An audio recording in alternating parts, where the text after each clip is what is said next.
Let's talk about guitars. First time you go to a guitar store, you're going to see a lot of different kinds of guitars. It's hard to know what you might want to use. This guitar that I'm holding here is an acoustic guitar. Acoustic guitars make their sound all acoustically, meaning there's no electronics and you don't plug them in. So if I play this, all the sound comes from the body here, this resonating chamber, and from what I do here.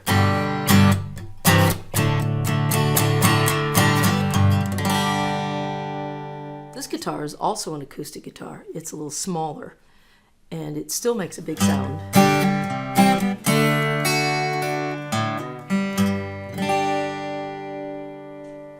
Now, this has the advantage of being an acoustic guitar, making the sound from the body, but it also has a pickup right underneath the bridge here. And that bridge is like a microphone that picks up the sound of this chamber. And that's why they call this an acoustic electric, meaning you plug it in and then you can send it through an amplifier. Makes it really easy for like a live performance or in a place where you just aren't quite loud enough. There is another acoustic guitar I'd like to talk about, but I don't have one to show you. I can show you with this picture. This is a 3/4 size acoustic guitar, and this is 3/4 the size of a guitar for kids and younger people. This, of course, is an electric guitar. Electric guitars have to be plugged in.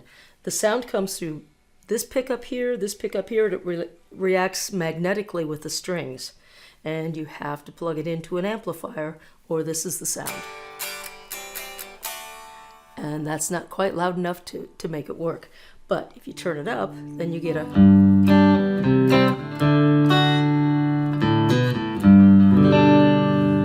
kinds of nice sounds with that. But it is an extra expense because you have to buy an amplifier or you have to have something to plug it into. Last guitar I'd like to show you is called a hybrid guitar. And this guitar has acoustic chamber here to form some resonance, and then it has an acoustic pickup here. So when you play it, you do get some sound just from the guitar resonating, but when you use the pickup, you get a real nice acoustic-y sound. But you also have this pickup here, which is an electric style pickup. It's magnetic and it picks up the nickel wound strings. And if I use just it, it's called a lipstick pickup. If I use just it, I get... And the cool part is, I can mix those together and get really nice sounds.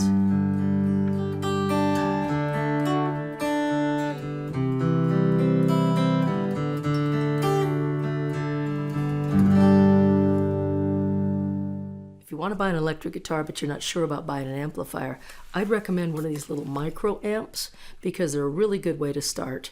This is made by Blackstar and it's the Fly, and it's not necessarily real loud, but it has some really nice features. You've got a gain, a volume, EQ, delay. You plug in your guitar and get a lot of different sounds with that combination. Plus you can put in another, like you plug your phone in here and play along with some tracks.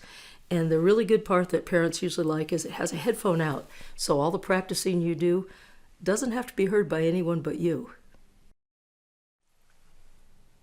Let's talk about the parts to a guitar. You have the head, you have the neck, and you have the body. On the head, you have tuning pegs, which are used to tune the strings. Then you have the neck, and on the neck you have the fingerboard, which is the brown part. And in the fingerboard are the frets, which make it so that you get the different notes. And right here is called the nut. And the nut is the end of it, and it makes it so that the pitches all are correct. Of course, you have the strings on the neck also. And the strings come clear down here to the body, where they are over the sound hole. The sound hole is just a place to let the sound out of the resonator. And then, of course, you have the pick guard. And the pick guard is there so that when you're strumming, you don't scratch the guitar. This is the bridge. The bridge is made up of a couple of things. It's got the end pins to hold the strings in place, as well as the saddle. Any guitar has those same basic parts. We should probably discuss how you should hold a guitar. You've seen me holding this, and this is my left hand. My left hand goes over here on the neck. The little rounded part here sits right on my leg, and then I drape this arm over top. Now, the idea is to hold the guitar with your body so that you're not holding it with your hands, because your hands need to play. And if you're holding it, it kind of gets in the way of that. A lot of times I'll use a strap just to hold it in place, and then you're ready to stand up and play, and that's handy too. Let's talk about how we identify things on the guitar. This string right here that's closest to my chin is string number 6. The one down below that is 5, 4, 3, 2, 1. The highest string being string number 1, the lowest string being string number 6. Now with my fingers, this isn't a finger in a guitar, this is a thumb. This is 1, 2, 3, and 4. So I want to talk about using a guitar pick. You want to hold it between your thumb and your first finger, use the pointy part out, and then you just let it glide over the strings. And you can do tons of things with a pick that you can't always do with your fingers. If you're using your thumb, you get a sound like that. And you get some really nice sounds that way. But if you use a pick,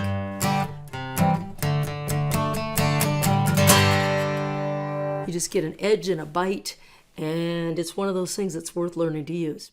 If you're going to play the guitar, you're going to have to know how to tune it. Tuning is part of playing the instrument, and you don't just take it to the store to have it tuned, because weather affects the guitar so much that the strings stretch, the wood moves. You have to tune it every time you want to play it. And I'm going to show you the way that I prefer to tune it, and that is with an electronic tuner. I have this little clip-on tuner right here, right on the head of the guitar, and we're just going to take a look at how that works. You also need to know these are the tuning pegs. You tighten them to go higher, you loosen them to go lower. You'll need to follow the string up to which tuning peg it is, or else you'll never figure out which one it is. We're going to tune our guitar with an electronic tuner. I have the electronic tuner attached right here. First thing I'm going to do is hit the bottom string, the E string. It says it's an E, but notice those little yellow dots don't come up to the center. So if I tighten it, it comes up to the center, it turns blue. It might turn red. Red means you've gone too far on this tuner. Red means that it's a little sharp, so I have to loosen it then. Right there it's at an E. Then I'm going to go to the A. The A says it needs to be tightened, so I'll tighten the string. Right there's the A. Sometimes you get one little flash up beyond on this one. Then I go to the D. Let's take the D clear up. And that's what happens when you go too far and you get your D there, so you have to loosen the string to get it in tune. And you tighten it up. Right there is the D in tune. Next string is the G. On the G, you have to move to the other side of the guitar head. Your tuning pegs are down here now. And the G is a little bit on the tight side, so we have to loosen it just a little bit until it goes right to the middle. And then that says it's an A sharp, but this note's supposed to be B, so we have to tighten it until it says B on the tuner, and then we bring it up. If we go too far, we have to loosen it, and right there's the E. And the E we just tighten up, and now we have all 6 strings in tune. Now that our guitar's in tune, let's just strum. Let's just go down, down, down, down, down. That's with our thumb. If I use the pick, it sounds like this. We're just going to strum down, just down. 1, 2, 3, 4. 1, 2, 3, 4. Get the feel of that. Let your arm go up and down. Figure out where all of that goes. Now the next part we need to learn is how to read a chord chart. To read a chord chart, like this one that's right up here, the chord chart is what the neck of the guitar would look like if you laid it on top of the guitar. On the chord chart, you see the nut, you see it on the guitar, and then you see it on the chart. You see the frets on the guitar, and then on the chart. You see the strings on the guitar, on the chart. And the last one is fingers on the chart. Now you know how to read a chord chart. In the picture that we have here, you would put your finger right here. Okay, in the 1, 2, 3, 3rd fret, on the first string, the highest one, the one furthest from my chin, and now we have what's called an easy G chord. Now right here they've got little marks that say don't play those strings. Now we have a chord. So let's play 4 of those chords. 1, 2, 3, 4. Just down, down, down. When it's a quarter note, we always just play a down strum. Guitar music is written on the treble clef staff. The notes displayed actually sound 1 octave lower than they are written. The 4 quarter notes we strum with the easy G chord would be notated like this. If you place a chord chart above the staff and reduce the number of lines on the staff to 1, you'll see rhythmic notation. Because there's 1 staff line, specific notes are not given. The chord chart above the line gives you the notes. This type of notation allows for specific rhythms and standard counting systems and is much quicker to read. This is a chart showing note values in 4/4 time. A whole note gets 4 counts, a whole rest gets 4 counts. A half note gets 2 counts, a half rest gets 2 counts. A quarter note gets 1 count, and a quarter rest gets 1 count. Now we should be able to read the rhythms in this first set of music. The first one we have to play is 4 quarter notes, and we go 1, 2, ready, go. 1, 2, 3, 4. The next measure shows 2 quarter notes and a half rest. On a rest, you just don't play, and it goes 1, 2, ready, go. 1, 2, 3, 4. Notice on the 3, 4, we didn't play. First piece of music we have here is just an exercise on the G chord. Start with your G chord by putting your finger on the 3rd fret. You read the chord chart, and we're going to play what's written there. So if you played it, it would sound like this. 1, 2, ready, go. 1, 2, 3, 4. 1, 2, 3, 4. 1, 2, 3, 4. 1, 2, 3, 4. Now sometimes it's nice to play with an accompaniment so that we make sure we stay nice and steady. So let's try one of those. 1, 2, ready, play. 1, 2, 3, 4. 1, 2, rest. 1, 2, 3, 4. 1, 2, 3, 4. Now you can count the rest either by going 3, 4, or just rest, rest. Now this next one has 3 quarter notes and then a quarter rest. So we're going to play for 3 counts and then rest for 1 count. So it's going to sound like 1, 2, ready, and 1, 2, 3, rest, 1, 2, 3, rest, 1, 2, 3, rest, 1, 2, 3, rest. Okay, now don't forget we're playing a G chord, so we have to put our 3rd finger in the 3rd fret and play the top 4 strings. Highest 4 strings. All right, let's try that one with the accompaniment. 1, 2, ready, play. 2, 3, 4. 1, 2, 3, 4. 1, 2, 3, 4. 1, 2, 3, 4. If that went well, go on to the next one. If it didn't, rewind and try again. All right, and here's another interesting pattern. This one has 2 quarter notes followed by a half rest. So we're going to count 1, 2, and then rest for 2 counts. So it would sound like this. 1, 2, ready, and 1, 2, rest, rest. 1, 2, 3, 4. 1, 2, 3, 4. 1, 2, 3, 4. Let's try it with the accompaniment. 1, 2, 3, 4. 1, 2, 3, 4. 1, 2, 3, 4. 1, 2, 3, 4. 1, 2, 3, 4. All right, our next exercise has 2 quarter notes, a quarter rest, and then another quarter note. So it's going to sound like this. 1, 2, 3, 4. 1, 2, 3, 4. 1, 2, 3, 4. 1, 2, 3, 4. Now notice, with my right hand, I'm going like this to stop the sound. Otherwise, it would sound like this. 1, 2, 3, 4. 1, 2, 3, 4. So if you just put a little bit of a stop there, you make the articulation of the song a little better. So 1, 2, 3. On beat 3, we're going to want to do with the palm of the hand, just set it right on the strings.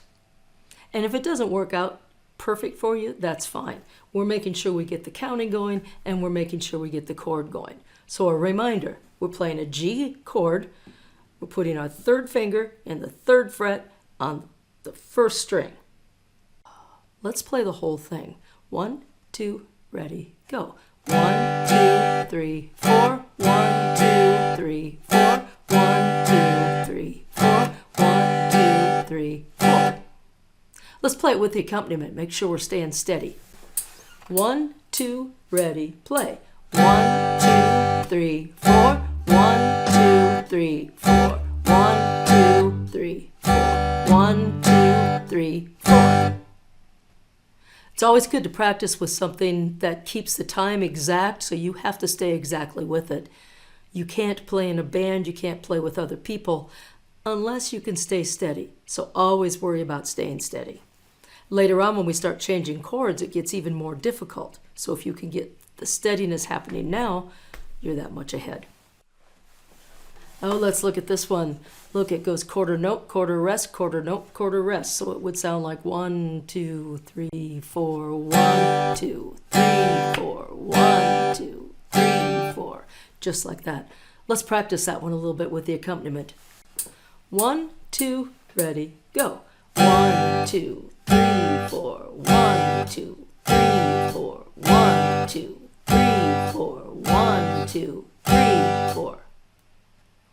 If that went well for you, go on. If it didn't, practice it until it does.